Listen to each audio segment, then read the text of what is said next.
Hello बच्चों, welcome to my YouTube channel goal achieve with Monika ma'am. तो चलिए हम लोग पढ़ेंगे आज उड़ान बुक के झारखंड के पीवाईक्यू सीरीज में, जो झारखंड के एग्ज़ाम के लिए बहुत ही इंपॉर्टेंट है। जैसे जेपीएससी पीटी पेपर 2 के लिए, एसएससी एग्ज़ाम, जैसे एसएससी सीजीएल, दरोगा, उत्पाद सिपाही, झारखंड पुलिस, ये सभी में झारखंड से क्वेश्चन पूछे जाते हैं।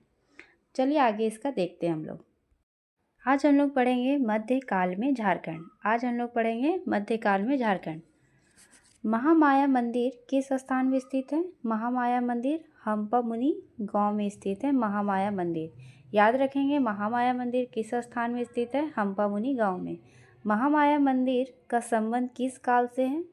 महामाया मंदिर का संबंध पूर्व मध्य काल से है। महामाया मंदिर के लिए प्रसिद्ध हम्पा मुनि गांव राज्य किस जिले में स्थित है? हम्पा मुनि गुमला राज्य में स्थित है हम्पा मुनि गांव, जहां महामाया मंदिर स्थित है। हम्पा मुनि गांव में स्थित महामाया मंदिर का निर्माण किसने करवाया था? इसका निर्माण गजघंट राय ने करवाया था। हम्पा मुनि गांव में महामाया मंदिर का निर्माण। हम्पा मुनि गांव में स्थित महामाया मंदिर का निर्माण करवाया गया था। किस ईस्वी में करवाया गया था? 908 ईस्वी में करवाया गया था। महामाया मंदिर का निर्माण किस वंश के शासक द्वारा कराया गया था? नाग वंश के द्वारा कराया गया था महामाया मंदिर का निर्माण।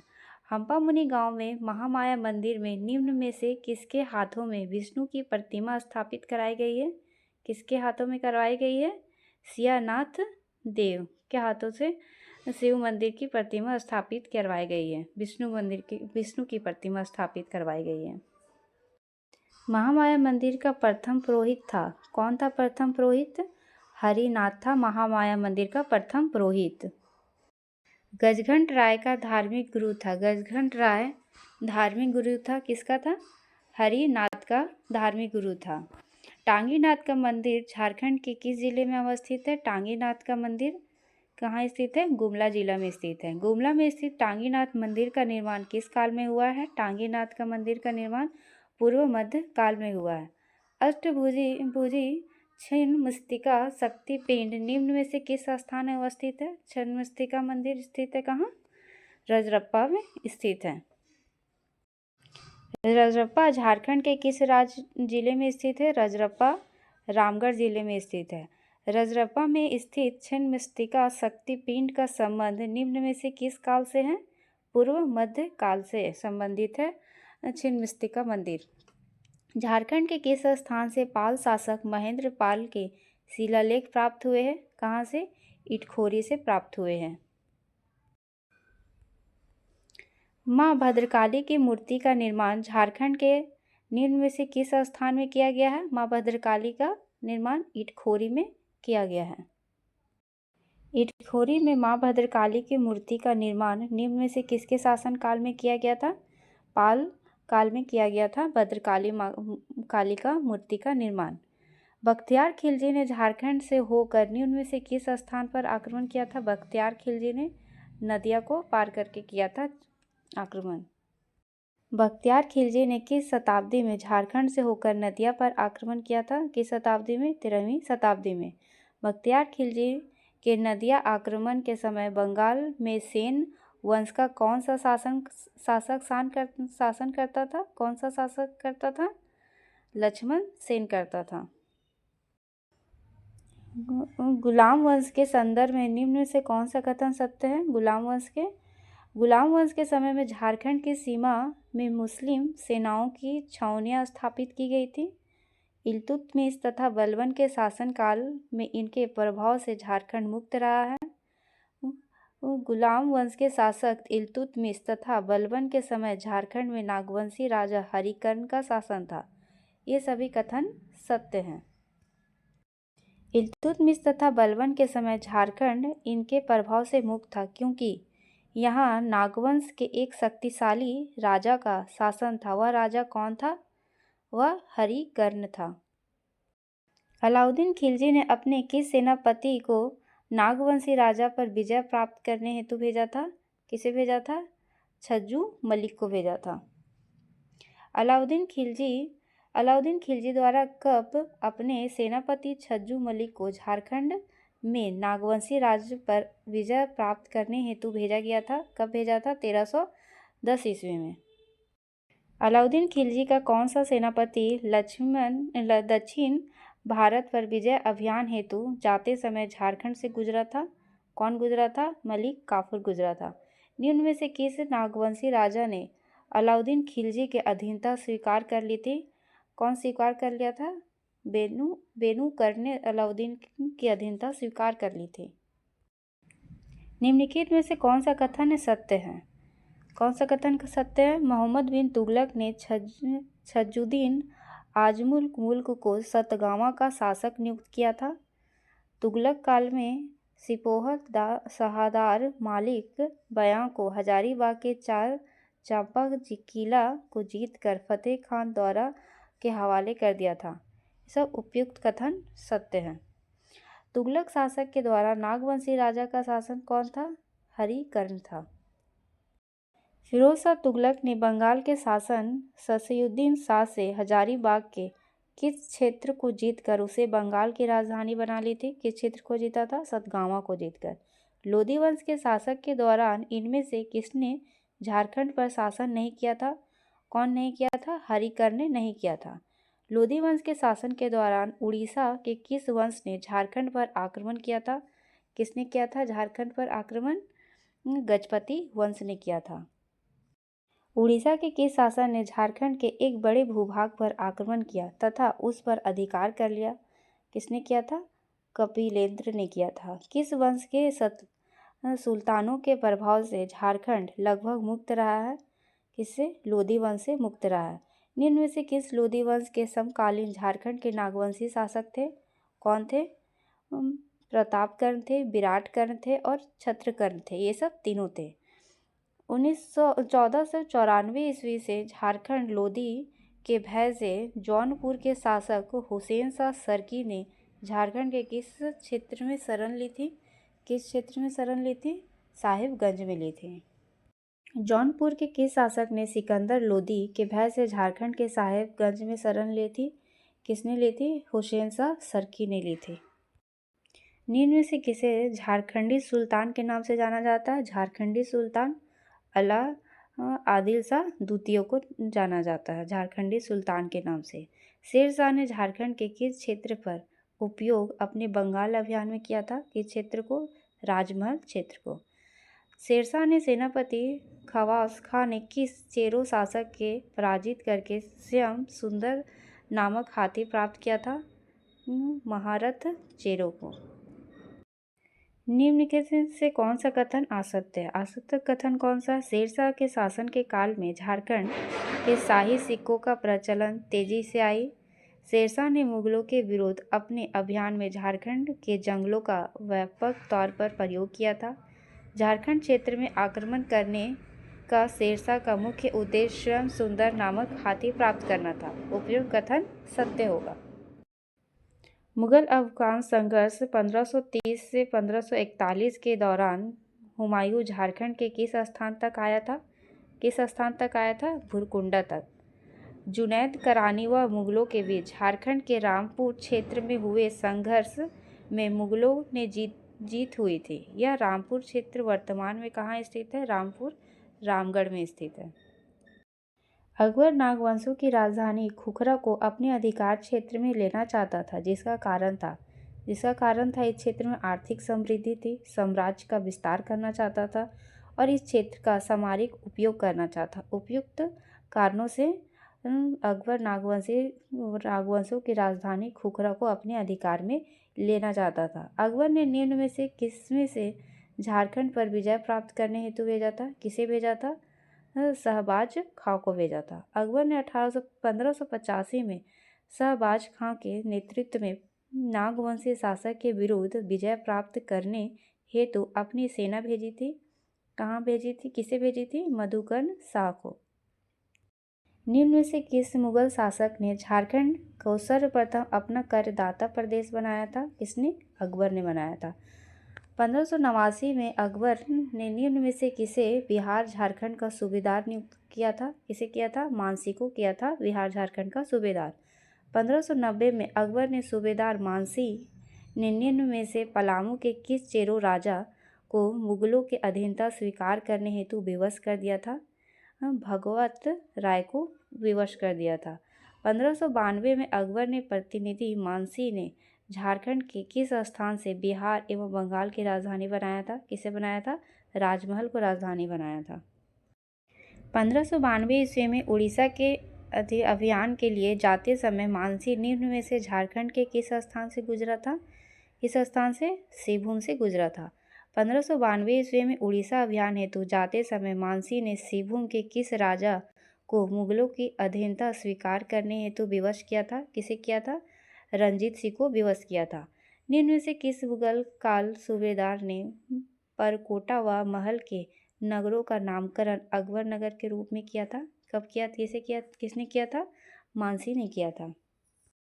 1590 से 1591 के बीच आसपास मिदनापुर अभियान पर जाते समय निम्न में से किस मुगल सूबेदार ने मानभूम क्षेत्र के पारा व तेलकुंपी के मंदिरों को जीर्णोद्धार कर दिया था? किसने किया था? मानसी ने किया था। आईने अकबरी के अनुसार हजारीबाग के 6 व चंपा क्षेत्र में माल गुजारी थी। इसने 15,500 रुपये का। कोखरा के नागवंशी शासक को मुगल कालीन ग्रंथों में जमींदार एक खां आलमा से संबोधित किया है। इस शब्द का क्या अर्थ है? इस शब्द का अर्थ है हीरे की खान का मालिक। निम्न में से किस ग्रंथ में झारखंड के स्थानीय लोगों द्वारा शंख नदी से हीरे प्राप्त करने के तरीकों का वर्णन किया गया है? किसे? तुझे के जहांगीर में किया गया है। प्रसिद्ध पुस्तक तुझे के जहांगीर के अनुसार मुगल शासक जहांगीर ने किस वर्ष इब्राहिम खां को खोखरा विजय हेतु भेजा था? किस वर्ष भेजा था? 1615 ईस्वी में। झारखंड के कौन से चेरो राजा जहांगीर के समकालीन थे? किसके थे? अनंत राय के। मुगल शासक जहांगीर के शासनकाल में निम्न में से कौन सा झारखंड का राज्यपाल था? झारखंड का राज्यपाल था इब्राहिम खां। झारखंड के नागवंशी शासक दुर्जन साल को जहांगीर के द्वारा कौन सी उपाधि प्राप्त की गई थी? शाह की उपाधि दी गई थी दुर्जन शाह को। नागवंशी राजा दुर्जन शाह को कितने वर्ष तक ग्वालियर के किले में बंद करके रखा गया था? कितने वर्ष? 12 वर्ष तक बंद करके रखा गया था दुर्जन शाह को। निम्न में से कौन सा नागवंशी राजा हीरो की परखी थी? किसने परखी थी हीरो की? दुर्जन शाह ने। जहांगीर ने 1612 ईस्वी में निम्न में से किसे बिहार का सूबेदार नियुक्त किया तथा उसे खोखरा क्षेत्र पर अधिकार करने का आदेश दिया था? किसे दिया था? जफर खां को। जहांगीर के शासनकाल में नियुक्त किस सूबेदार को फत जंग की उपाधि प्रदान की गई थी? किसे की थी? इब्राहिम खां को। एक घटनाक्रम के दौरान हीरे की सही पहचान करने के कारण दुर्जन साल को जहांगीर द्वारा निम्न में से कौन सी उपाधि प्रदान की गई थी? शाह की उपाधि दी गई थी हीरे की सही पहचान करने के लिए। 1627 ईस्वी में जहांगीर द्वारा कैद से मुक्त कराने के बदले दुर्जन साल ने कितने रुपए वार्षिक कर देना स्वीकार कर दिया था? कितने रुपए? 6,000 रुपये। जहांगीर के शासनकाल में बिहार के सूबेदार अफजल खां द्वारा पलामू चेरो राजाओं पर आक्रमण के समय चेरो वंशी शासक था कौन? अनंत राय था। जहांगीर के शासनकाल में पलामू के किस चेरो शासक द्वारा मुगलों के कफीले को लूटने के कारण उसे बंदी बनाकर दिल्ली लाने का आदेश दिया गया था? किसे किया था? सहबल राय को। निम्न में से किसे चेरो राजा की मृत्यु मुगलों द्वारा दिल्ली में बाघ के हाथ लड़वाने के कारण हो गई थी? किसकी मृत्यु? सहबल राय की।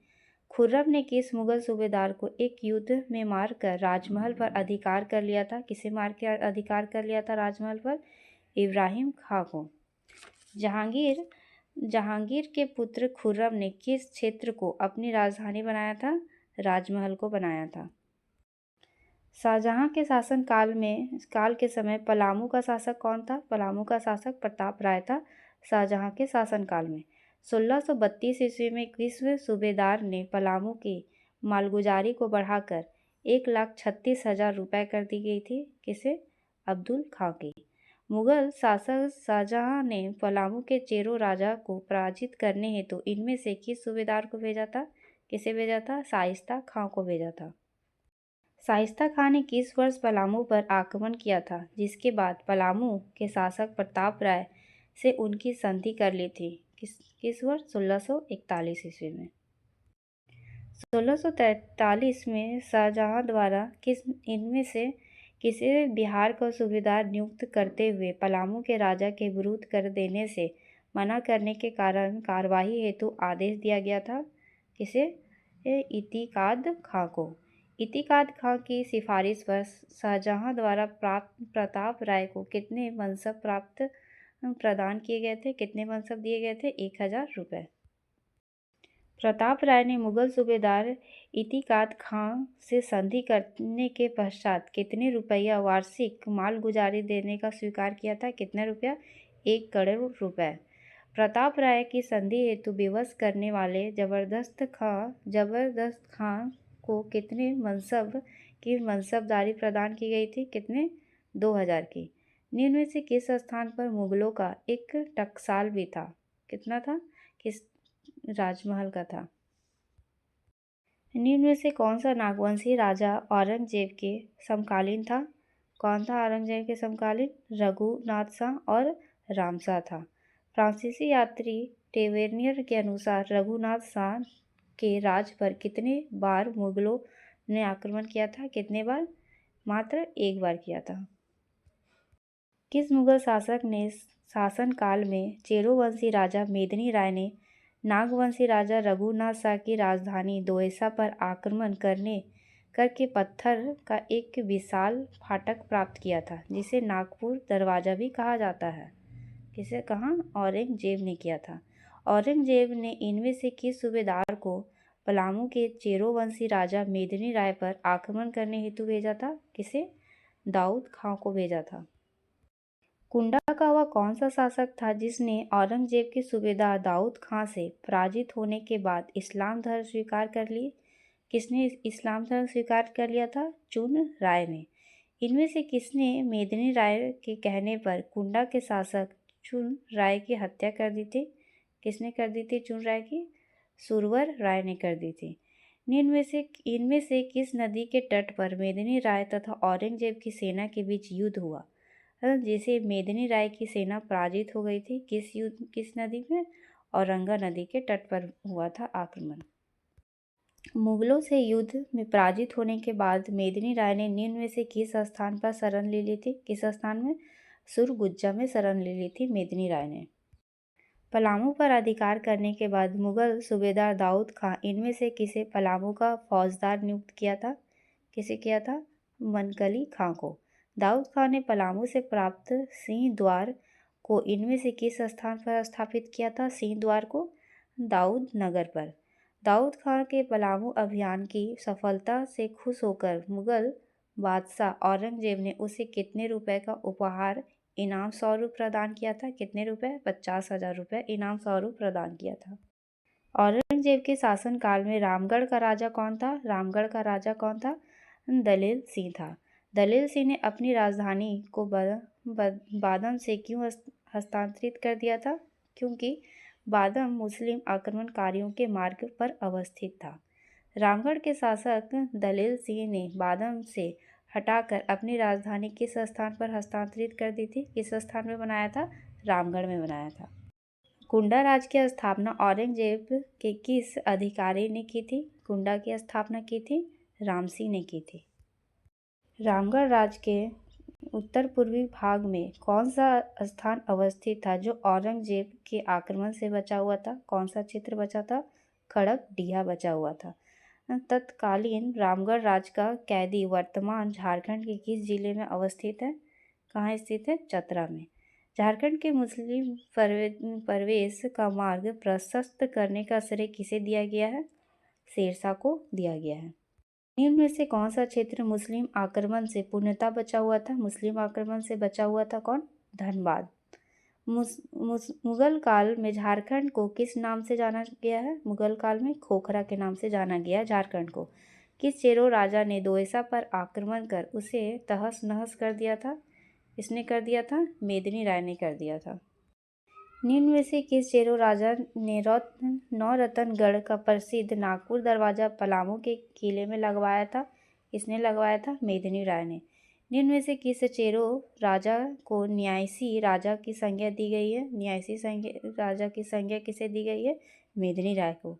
निम्न में से किस चेरो राजा ने शासन काल में चेरो शासन का स्वर्ण युग कहा गया है? इसे मेदिनी राय के शासन काल को चेरो शासन का स्वर्ण युग कहा गया है। पाल शासकों के शासन काल में झारखंड में बौद्ध धर्म को किस शाखा में विस्तार किया गया है? किस शाखा में किया गया? बर्जियान शाखा में। उड़ीसा के किस राजा ने 12वीं सदी में स्वयं को झारखंड का राजा घोषित कर दिया था? किसने स्वयं को राजा घोषित किया था? नरसिंहदेव द्वितीय ने। और यहाँ हमारा झारखंड का मध्यकालीन झारखंड समाप्त होता है। यह बहुत इम्पॉर्टेंट है, आप लोग इसे पढ़िएगा। And thank you.